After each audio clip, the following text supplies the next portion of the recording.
One last word on this. All you need to do is glue that one thing right there, that one seam. If you glue more than that, if you glue on the bottom, this won't fit. So glue only that one seam. That's all you need right now.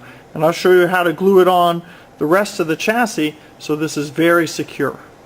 If you make it like this, your seat is, and glue it right, your seat is almost guaranteed to stay together during the crash.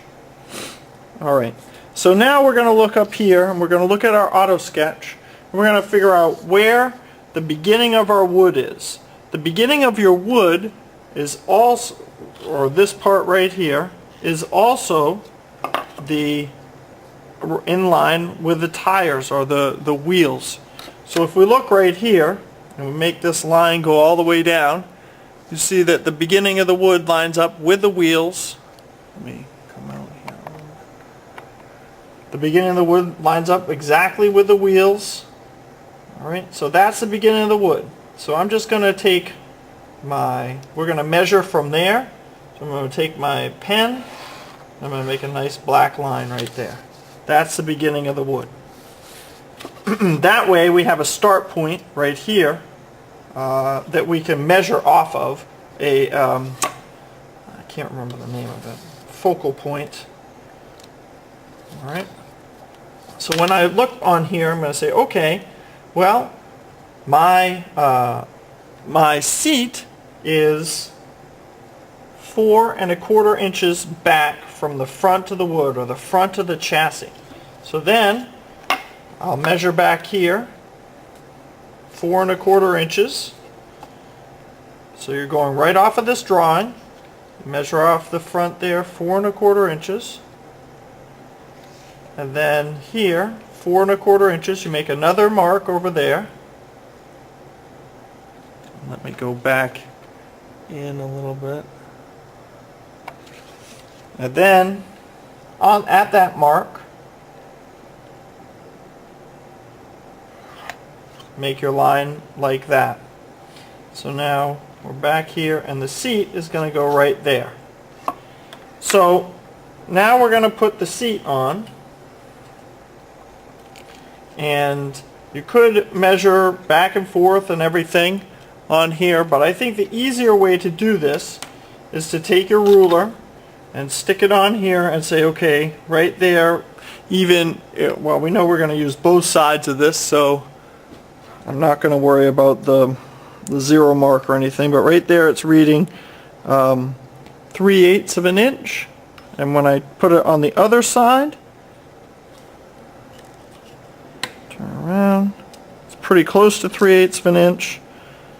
So it's going to be right in between there, maybe 5/16.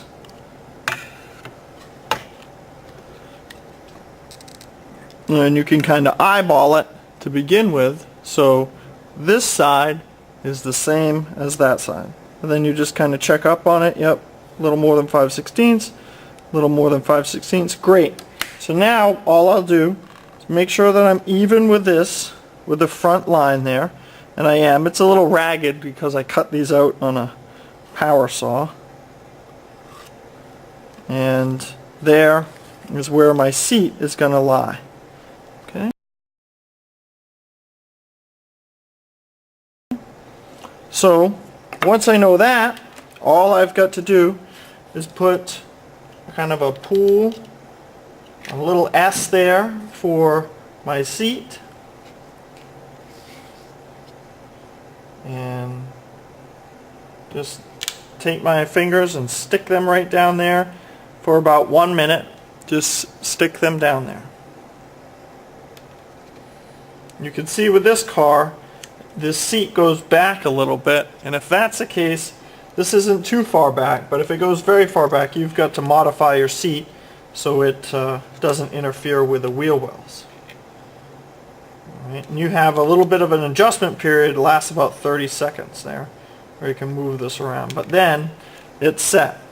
And just for some added security, we're going to go make a nice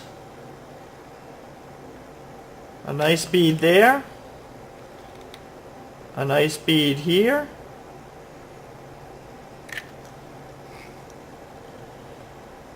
a nice bead here.